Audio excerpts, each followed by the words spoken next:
So let's learn about looping workflows, otherwise known as recursive workflows. So as I mentioned in the previous session about backend workflows, one of the really cool things about them is that they can trigger themselves. So you can have one that does an action and then at the end of the workflow decides it's going to start itself again and just keeps going round and round and round like that. So doing that is called a recursive workflow or a looping workflow because it is effectively making a loop that goes round and round. And that is really useful if you want to make changes to a lot of different things. So although the whole looping concept can seem like it's something straight out of computer programming, which it is, actually in real life you use it all the time when you're doing things that require a lot of repetitive tasks. So say for example, you have a pile of 50 Christmas cards that you need to write and sign. You might have a pile of them on the left hand side of your desk. You take the first one off the top, you write it, you sign it, you put it in an envelope, and you put it on the right hand side of your desk. And then you go over and you take the next one and you do the same. And each time you're taking a card, you are running a process. You're doing the same thing, which is write the card, sign it, put it in an envelope, and then put it on the right hand side of the desk. And you keep repeating that process until you get to the end of the pile. And then when you've got the last one done from the left hand pile and you've got a nice pile on the right hand side, then you stop. So looping or recursive workflows work in exactly the same way. They take a list or a pile of things that need to be done. They run the same process on each one by one, until they have run out of things to run the process on, and then they stop. So it's exactly the same principle and really works very similarly to how you would do it in real life. So let's take this example here. I have 10 things in my database which I want to make changes to, okay? And if you want, you can imagine that these are Christmas cards or just anything, users, tasks, projects, whatever. Okay, so the first thing that Bubble will do when you said I want to make a change to a list of these things is that it will number each thing in the list. Okay, it won't explicitly say it's doing this, but each item will have a number that you can refer to. So it won't just be a kind of jumbled list of things. It will be a list that's in an order. Then you will tell Bubble the process that you want to run on these things. So it could be I want to update one field. It could be I want to update 20 fields. It could be I want to delete them, or I want to save them onto something else. It could be any one of a number of things. Then Bubble will take the first item in the list, or rather you will instruct Bubble, start with the first item in the list, the item numbered 1, and run that process. Then, once you've done that, we will tell Bubble to make a decision whether to continue or whether to stop there. So if the answer to the question, should I continue, is no, then Bubble will stop. If the answer is yes, then Bubble will go back to the list, but this time it won't take item number 1. We will tell it to take item number 2, and then item number 3 and 4 and so on. And each time it'll go through the process. Then it will ask the question, should I continue, yes or no? And if the answer to that question is yes, then it will keep going through each item one at a time until it gets to the end. And the last item, number 10, it will go through the process, and then it will get to the question, should I continue? And this time the answer will be no. And so it will stop the process, and the looping will have been done, and all of these items will have been updated. So just like the question here where you'll say, well, have I run out of cards to fill in? When the answer is yes, which means I should stop, then you will stop signing cards. And in the same way, Bubble will do the same.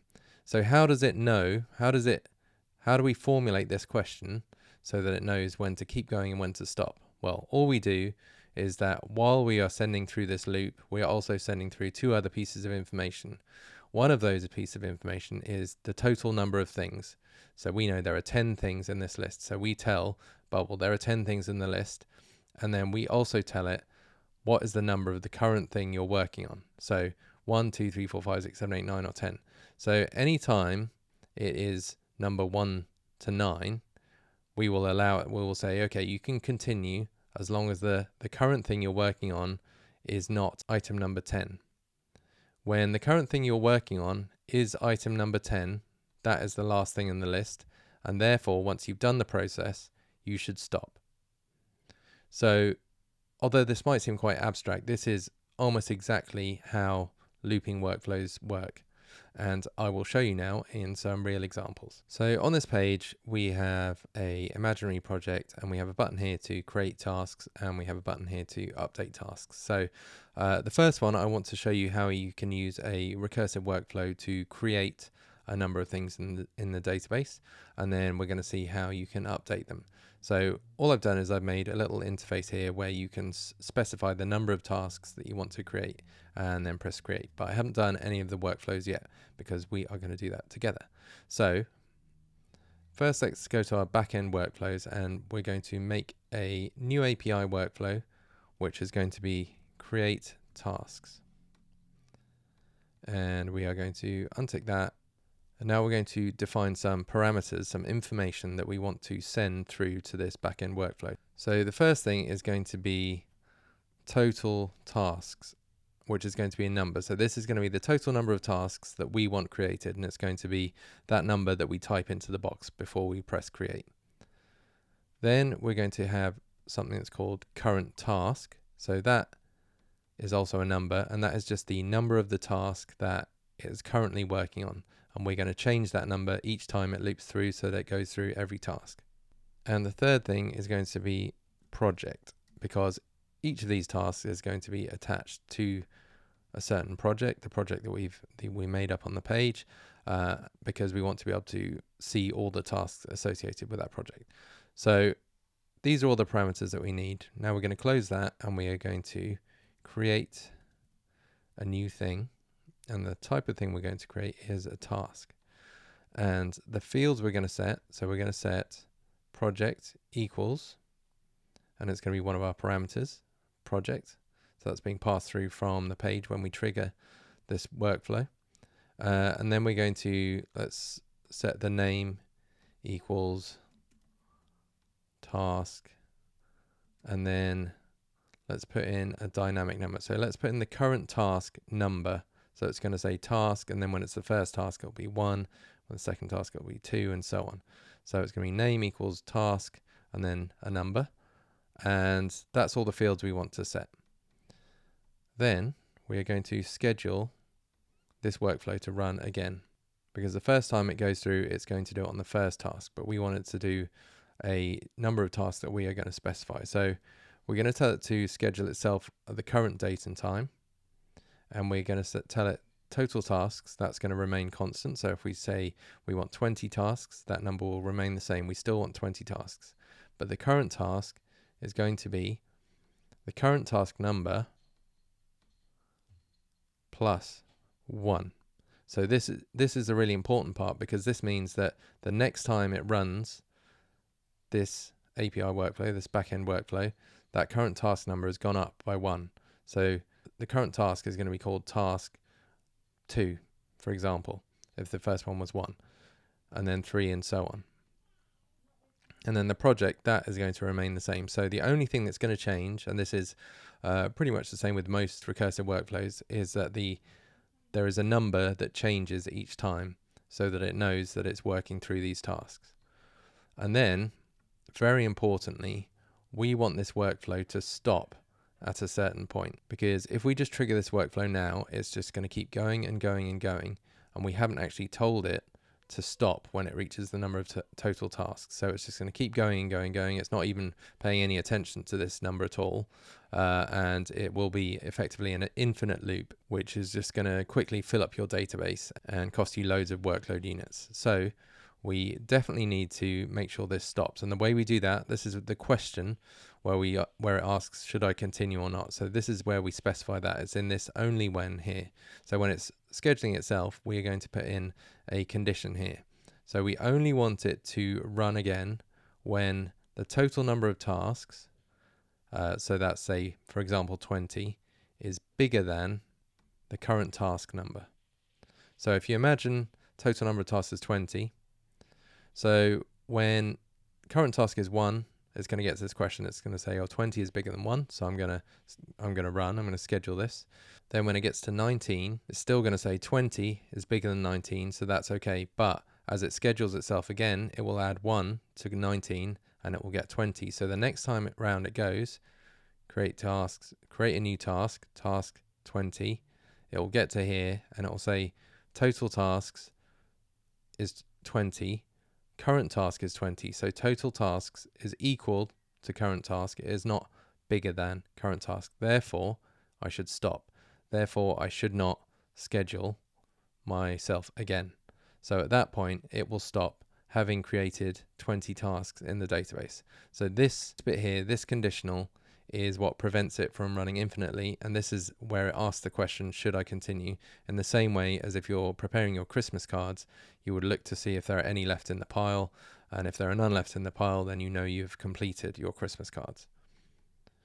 So going back to our page, so when the button create tasks is pressed, it shows pop-up create, and then when this button is pressed, we are going to schedule an API workflow, and it's going to be create tasks, and schedule date is going to be current date and time, and the total tasks is going to be input number of tasks value. The current task, we always start with 1. So it's always going to start with the first one, and then the project is going to be the current page project. So that's going to send through the number 1 to start with, and then every time it loops through that, it's going to go 2, 3, 4, 5, 6, 7 until it gets to whatever number we type into that box. So let's give that a go. Create tasks. So let's do 20 tasks and click create. And I forgot to hide the pop-up, but as you can see, they are being created in the back end through this workflow, and they are one by one appearing on the page. Well, not one by one, but in groups. So until we get to 20, and then hopefully it should stop there, because if it doesn't, then we've made a mistake, or I've made a mistake. Okay, so there it has created all 20 tasks and it has stopped, which is exactly what we wanted it to do. So the second example is updating tasks. So say we want to update all 20 of those tasks. How would we do that? So let's go to our backend workflows and let's create a new backend workflow, which we will call update tasks. And again, we will untick that. And this time we are going to have one more parameter, which is going to be the list of tasks, because when we did the create tasks, there was no list of tasks to send it. We were asking it to create the tasks at that time. But this time when we're updating tasks, we have to tell it what tasks do we want it to update. So we are going to send it a list of tasks. So I have to tick this box here to tell it that it should be expecting a list here. We're also going to send through a value for the total tasks, which is going to be a number. Now, this is optional. You can actually just ask it to count how many are in the list of tasks every time, but that just requires that Bubble does this count every single time it loops through the workflow. And because this number is not going to change, once we've sent this list through, that number will remain constant. We may as well just count it once and then send it through as a number. So that's just a preferred way of doing things. We also want to send through a number that represents the current task we're working on. So in this workflow, we call that current task. More commonly, I would call it something like index or iterator. So index is probably a simpler word, but usually I will always just call it index because it's just simpler for me to remember. So index is the number of the task that we are currently working on. And that's the number that we're going to increment by 1 each time it loops through. So now we've got those 3 things, the list, the total number, and the index. Then we can put the first action in, which is going to be make changes to a thing. Rather than create things, we're making changes. And the thing we want to change, so we are only going to change one of these tasks at a time. The thing we're going to change is tasks. So it's showing me tasks because this is one of our parameters. The only other options are current user and do a search for, but we want to change the list of tasks. But we can only change one thing at a time. So it says you're trying to change a list of tasks. You probably want to change the first item of this list. Okay, so it is correct, but we don't want to say tasks first item because that means every time it loops through, it's just going to change the first item. We actually want to change item number, and then it's expecting a number here. And the number we're going to put here is index, because this is the number that's going to change. So the first time it's going to say tasks list item number 1, then the next time it will be the tasks list item number 2, and so on. So that's how we are going to iterate through each of the tasks in the list, changing them one by one. And then the thing we're going to change, I think, is we are just going to change the name to task, and then I'm going to put in the index number, and then I'm going to say updated. Okay, so task 1, it will change the name to task 1 dash updated, and task 2 will be task 2 updated. Okay, and that will just show us that we have updated those things. And then we are going to, for the next step, schedule an API workflow, and that workflow is going to be update tasks, and we're going to schedule it for the current date and time, and the tasks list is going to remain exactly the same. Total tasks is going to remain exactly the same, and then so we know that number is going to be 20 in our case, so it will be 20 every time, but the index is going to be the current index plus 1. So each time it's going to add 1 to the index until we get to the end. And then, very important, we need to put in our conditional to make sure it stops at the right time. So stop, so we want it to continue only when total tasks is bigger than index. And then when it gets to the point where total tasks is not bigger than index, i.e. total tasks equals index, then it will stop scheduling this and it will stop doing this update. So now we've done that, we can go back to our page and we can find the pop-up, which is update. And I was planning on having a kind of dynamic field that we could type in there and send that information through, but I'm going to delete that. In fact, I'm going to delete this whole pop-up because I think that slightly overcomplicates things, and in most cases you won't need to do stuff like that. So update tasks, I'm just going to edit this workflow, and we are going to schedule an API workflow, and that's going to be update tasks, and it's going to be current date and time tasks. So this is the important bit. This is where we tell it the list of tasks that we want it to do this thing on. So in our case, we are going to say, we could actually say repeating group tasks, list of tasks. Or we could say do a search for tasks where the project equals current page project. So that will have the exact same result, because repeating group tasks that's how it's getting its list of tasks, by doing this exact search. So it doesn't really matter. More commonly, probably you would do a search for tasks like this, but in our case we could have just referred to the repeating group. Total tasks is going to be, if I copy that expression, it's going to be search for tasks count.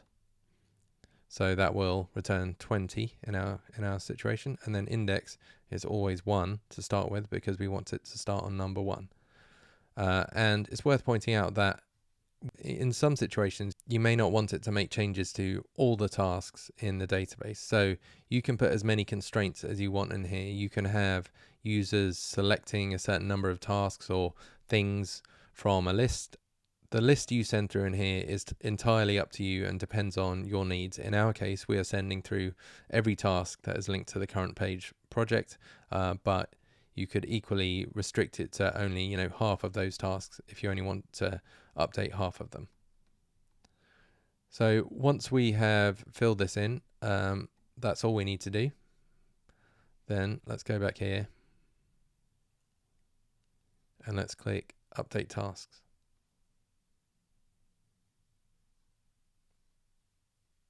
So you can see how it's going through, looping over and over and updating all of them just to change the name like that. And then it has hopefully stopped at the end, and I'm pretty sure it has. You can see the kind of length of time that it takes to do it and the way it can loop through, which is just a really handy thing to do. So I often use loops like this to fixed data in my database. So often when I've got an app that I've been developing for quite a while, I'll realize that I want to make a change to the database. I want to add a new field onto users, for example. So for example, say I had an app that was completely free and then I decided that I wanted to make it a paid app. Then I might want to loop through all the users in the database and, give them a free trial end period, or give them a flag that said free user, or a flag that says legacy user. So anytime where I want to make changes to all the things in the database, I use recursive workflows like this to loop through.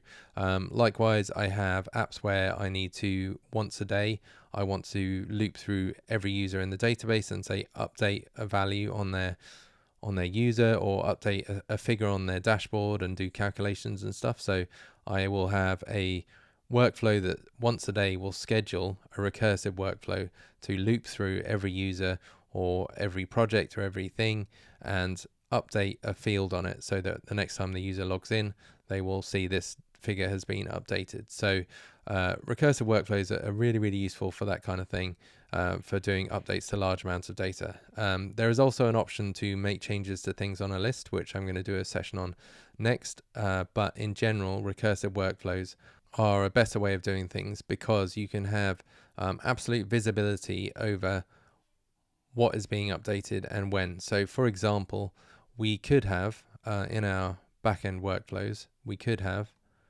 in this workflow had an email which sent to whoever, the site admin,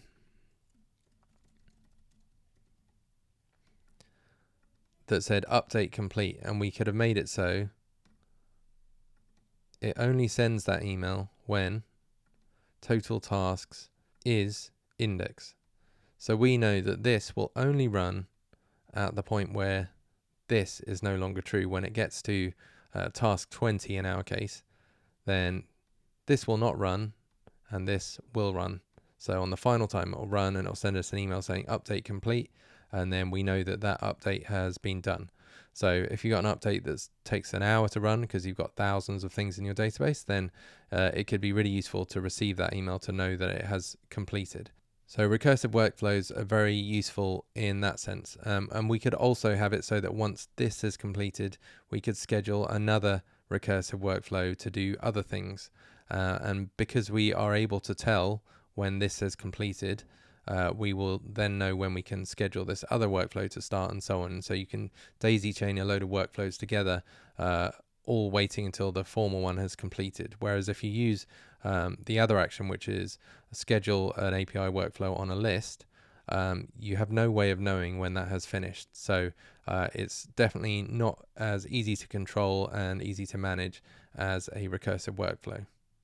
On the flip side, now that Bubble has workload units as part of its pricing, it's definitely worth being very careful when you're making your recursive workflows, because if you had one, for example, that turned out to be an infinite loop because you'd forgotten to put this in there, and you failed to stop it from running, then you could be in trouble, because it's effectively going to use an infinite amount of workload units. Now, Bubble has said they're not going to penalize people who have by mistake made an infinite loop and used up loads of workload units by that. So I don't think you really need to worry about that. But in general, you might find that your app has some recursive workflows which are really degrading the efficiency of the app. So you just have to be a bit careful about when you're using this recursive functionality. And the last thing that's worth pointing out is if you do make an infinite loop, you can always, if you go into your logs and go to your scheduler and click show, so there's nothing here now, but this will show you all the workflows that are scheduled after a current time. So this is current date and time, but you can put this at any time in the future, and it will show them, and you can click cancel, or you can click cancel all, or you can pause them. So if you do have an infinite loop running, you do have a way to cancel it, or to stop it from running. So just be aware of that, especially while you're learning, because you may well set off an infinite loop. But don't be too worried, because you have this way of stopping it here. So that concludes the session on recursive workflows. I hope it has been interesting. These are definitely something that you are going to need to use at some point, so worth learning. I know that the whole thing about the index and the total can be a bit confusing, but once you practice with them a few times, you'll get the hang of it and it will gradually become like second nature.